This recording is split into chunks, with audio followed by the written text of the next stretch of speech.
आज बनवणार आहे मस्त झटपट रव्याचे आप्पे। आता जर तांदूळ डाळ भिजव घालण्याचं टेन्शन फ्री म्हणून पटकन हे नाश्त्याला आप्पे बनवायचे असतील तर 2 वाटी इथं मी जाड रवा घेतलेला आहे। त्यामध्ये तुम्हाला आवडेल तितकं दही टाका, आंबट असेल तर थोडंच टाका, नाही तर मग फ्रेश दही असेल तर थोडं जास्त टाका। पण माझ्याकडे इथं होतं फक्त 3-4 चमचे दही होतं, तेवढं मी टाकून दिलं, सगळं मिक्स करून घेतलं आणि ठेवून दिलं।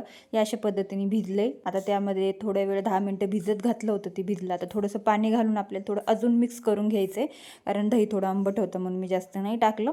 आणि तर लगेच मिक्सर वाटं छान असं फिरून घ्यायचं आहे। आता मी थोडंसं फिरून घेतलं 1 मिनिट आणि ते लगेच काढून घेतलं एका ह्याच्यामध्ये भांड्यात आणि ते मिक्स करून घेतलं छान पद्धतीने। आता आपण फोडणी टाकणार आहोत। त्याच्यामध्ये तेल मी 2 चमचे तेल गरम केलं, इथं मोहरी टाकली, मोहरी जिरं टाकलं, तडतडलं की लगेच आपण त्यामध्ये कोथिंबीर, हिरवी मिरची, काही असेल तुमचे जेवढं तुम्हाला व्हेजिटेबल टाकायची तेवढं टाकायची। तर मी कांदा टाकलाय, हे टाकले, हिरवी मिरची टाकली आणि एवढं तळलं की लगेच मी याच्यामध्ये टाकून घेणार आहे। थोडंसं टॅमॅटो पण शेवटला टाकणार आहे। आता थोडंसं चवीनुसार मीठ टाकायचे, कोथिंबीर, टॅमॅटो टाकायचे आणि मिक्स करून घ्यायचे आणि आपलं आप्याचं बॅटर रेडी आहे। आप्याचं भांडं गरम करायला ठेवले, तेल टाकलं, तेल असं फिरून घ्यायचं जेणेकरून सगळीकडे लागतं। लगेचच आप्पे टाकायला सुरुवात करायची। आता आप्पे टाकून घेते फटाफट।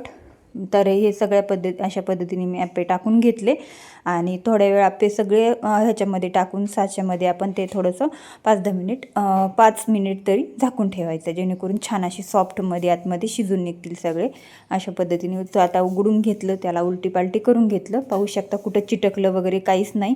आता माझा थोडासा सोडा टाकायचा विसरला होता, म्हणजे जास्त काही फुगले नाही, पण इतके छान आणि टेस्टी आणि क्रिस्पी झालते। दुसऱ्या वेळेस थोडासा सोडा टाकला, मस्त असे फुगले होते।